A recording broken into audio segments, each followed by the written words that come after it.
Good evening friends and welcome to my YouTube channel.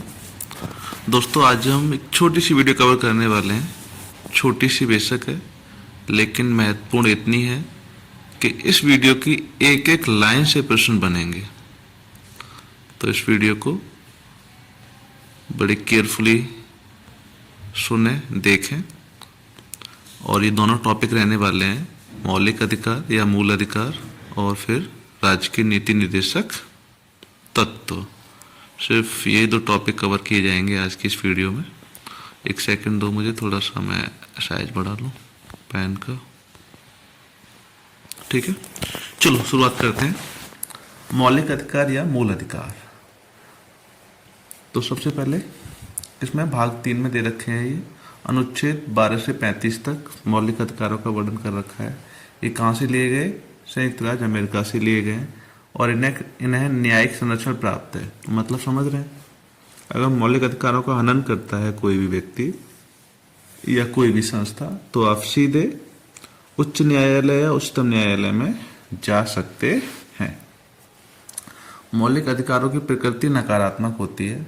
ठीक है, अगर किसी व्यक्ति के मौलिक अधिकारों का हनन होता है तो वह न्यायालय में जा सकता है, बता दिया हमने। मौलिक अधिकारों के संदर्भ में 1925 में श्रीमती एनी बेसेंट ने कॉमनवेल्थ ऑफ इंडिया बिल और फिर 1928 में नेहरू रिपोर्ट में प्रावधान किया गया। इसके बाद 1931 में कराची अधिवेशन में अध्यक्षता किसने की थी? कराची अधिवेशन की सरदार वल्लभ भाई पटेल जी ने। उसमें भी कांग्रेस ने घोषणा पत्र में मूल अधिकारों की मांग की। मूल अधिकारों का प्रारूप जवाहरलाल नेहरू ने बनाया। वर्तमान में भारतीय नागरिकों को 6 प्रकार के मौलिक अधिकार प्राप्त हैं, लेकिन जब संविधान बना था तब मूल अधिकारों की संख्या कितनी थी? 7। तो 6 जो हैं वो सुन लीजिए।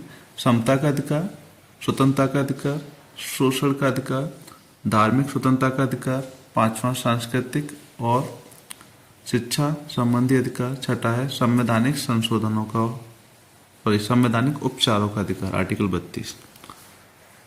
चलिए एक एक करके सबको देख लेते हैं।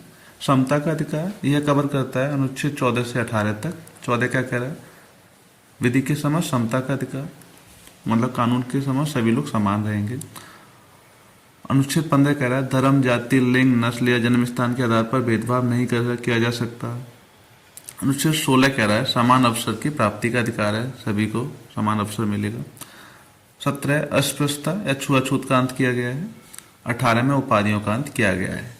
3 तरह की उपाधियां रह गई हैं, कौन कौन सी? शिक्षा संबंधी और सेना संबंधी और राज्य संबंधी। ठीक है, बाकी कोई भी उपाधि नहीं बना के दिए जा सकती है। अगला है स्वतंत्रता का अधिकार। 19 से 22 तक है इसका प्रावधान। 19 से 22 तक। ठीक है, 19 देखो, विचार और अभिव्यक्ति की स्वतंत्रता की बात की गई है कि आप जो है स्वतंत्र हैं, आप बोल सकते हैं, है ना। क्या देखा आपने कि हम सरकार के विरोध में भी बोल देते हैं। हमें ऐसा संविधान में दे रखा है तभी हम बोल पाते हैं, नहीं तो पावरफुल व्यक्ति को अपने खिलाफ सुनने में अच्छा लगेगा, सोचो, है कि नहीं है। लेकिन दे रखा है तो हम बोल पा रहे हैं। अनुच्छेद 20 अपराध की दोष सिद्धि के विषय में संरक्षण है, इसमें कुछ प्रावधान दे रखे हैं। अनुच्छेद 21 व्यक्ति की स्वतंत्रता और जीवन की स्वतंत्रता से संबंधित है। अनुच्छेद 22 बंदीकरण की अवस्था में संरक्षण से संबंधित प्रावधान दे रखे हैं। आगे बढ़ते हैं। 3rd है शोषण के विरुद्ध अधिकार। 2 अनुच्छेद हैं, अनुच्छेद 23 से लेके 24 तक। देखो अनुच्छेद 23 क्या कह रहा है? मनुष्य के क्रय विक्रय और बेगार पर रोक है, मतलब बिना पैसे आप काम करा रहे हो नहीं कर सकते हो। अनुच्छेद 24 है 14 वर्ष से कम आयु के बच्चों को कारखाने तथा अन्य खतरनाक कामों में नहीं रखा जा सकता है, ये बोलता है। धार्मिक स्वतंत्रता 25 से 28 तक देखेंगे आप। 25 कह रहा है अंतःकरण की स्वतंत्रता, मतलब क्या है? आपका जो मन करे आप उसको मानो, है ना, आप किसी भी धर्म को मान सकते हो, आप स्वतंत्र हैं। अगला है धार्मिक मामलों के प्रबंध करने की स्वतंत्रता है, प्रबंधन कर सकते हैं। 27 है धार्मिक व्यय के लिए निश्चित धन पर कर से छूट भी मिल जाती है, वो स्वतंत्रता है। 28 में धार्मिक संस्थाओं में धार्मिक शिक्षा प्राप्त करने या ना करने की स्वतंत्रता। ठीक है, अच्छा इसमें एक चीज समझिए, कोई स्कूल है जो राज्य निधि से पूर्ण रूप से संचालित किया जा रहा है, तो उसमें किसी भी स्तर पर धार्मिक शिक्षा नहीं दी जा सकती है। प्योर गवर्नमेंट स्कूल है तो उसमें धार्मिक शिक्षा कतई भी नहीं दी जा सकती है, ध्यान रखिएगा। कहाँ दी जा सकती है? जो इसके लिए वैसे अल्पसंख्यक स्कूल खोले जाते हैं या विशेष स्कूल जो खोले जाते हैं, जैसे ईसाइयों के अपने अलग स्कूल खुले हुए हैं, वहाँ तो वो लोग दे सकते हैं, ठीक है। अगला है संस्कृति और शिक्षा संबंधी अधिकार। 29-30 में है ये अल्पसंख्यकों से संबंधित है। 29 कहता है अल्पसंख्यकों को अपनी भाषा, लिपि और संस्कृति बनाए रखने की स्वतंत्रता है। 30 में कहता है अल्पसंख्यकों द्वारा अपने शिक्षण संस्थानों की स्थापना और उसके संचालन की स्वतंत्रता है। अल्पसंख्यक विद्यालय जो खुलते हैं वो 30 के हिसाब से। अगला देखो, छठा है संवैधानिक उपचारों का अधिकार, अनुच्छेद 32। ये तो बहुत बार आपको मिलेगा, पिछली वीडियो में भी कराया जा चुका है। मौलिक अधिकारों का हनन होता है तो हम लोग क्या 32 के तहत सर्वोच्च न्यायालय में अपील दायर कर सकते हैं, रिट दायर कर सकते हैं, है ना। चलिए, ये कुछ इम्पोर्टेंट सुप्रीम कोर्ट के डिसीजंस हैं, उनको देखेंगे। इसको आपको याद रखना है डेट के साथ। तो शंकरी प्रसाद केस है, कैसे नहीं है, ये केस है, ठीक है। वाद 1952, इसमें क्या है, उच्चतम न्यायालय ने निर्णय दिया कि संसद मूल अधिकारों से संविधान के किसी भी भाग में संशोधन कर सकती है।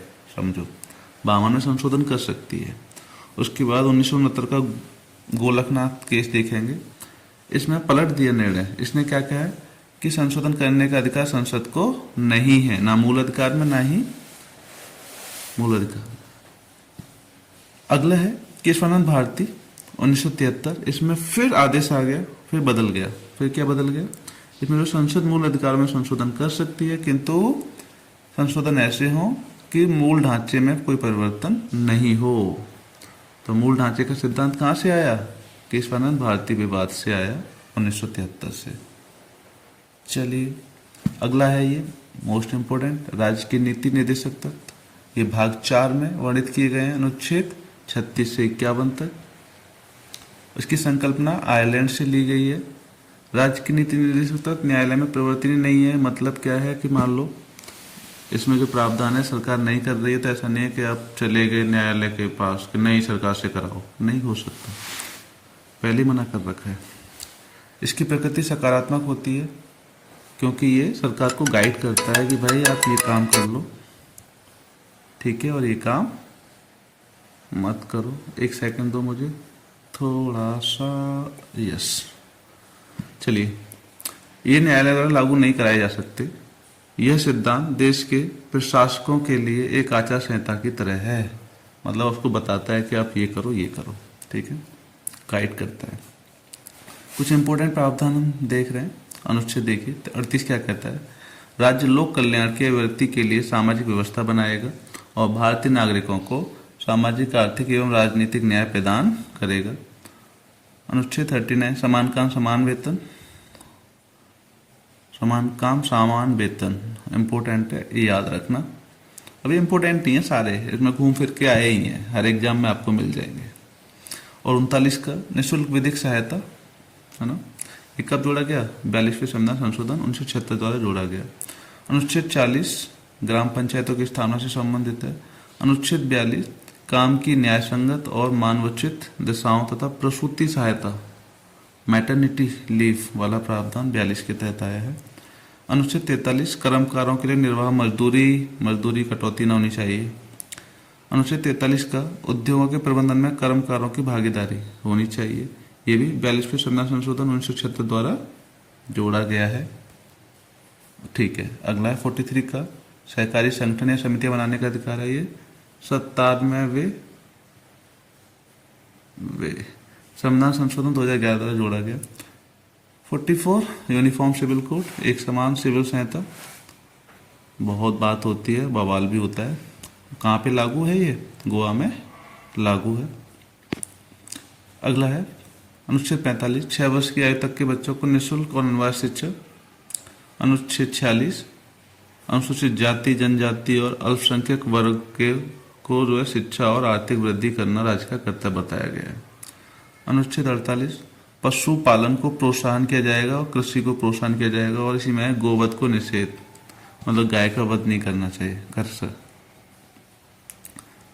अनुच्छेद 48 का पर्यावरण का संरक्षण, वन और वन जीवों की रक्षा, ये भी 42वें संविधान संशोधन द्वारा जोड़ा गया। ये ध्यान रखना भाई, ठीक है। जोड़ा गया तो कब जोड़ा गया, ये जोड़ा गया तो कब जोड़ा गया, किस संविधान संशोधन जोड़ा गया।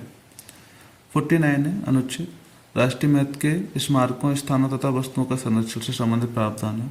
अनुच्छेद 50 कार्यपालिका और न्यायपालिका का पृथक्करण। और अनुच्छेद 51 अंतर्राष्ट्रीय शांति और सुरक्षा संबंधी प्रावधान। तो इस वीडियो में यहीं तक है, छोटी वीडियो है लेकिन मच मोर इम्पोर्टेंट है।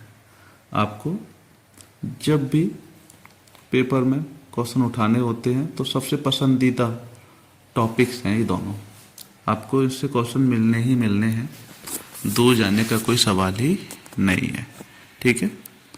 आशा आपको वीडियो पसंद आ रही होगी। Thank you so much.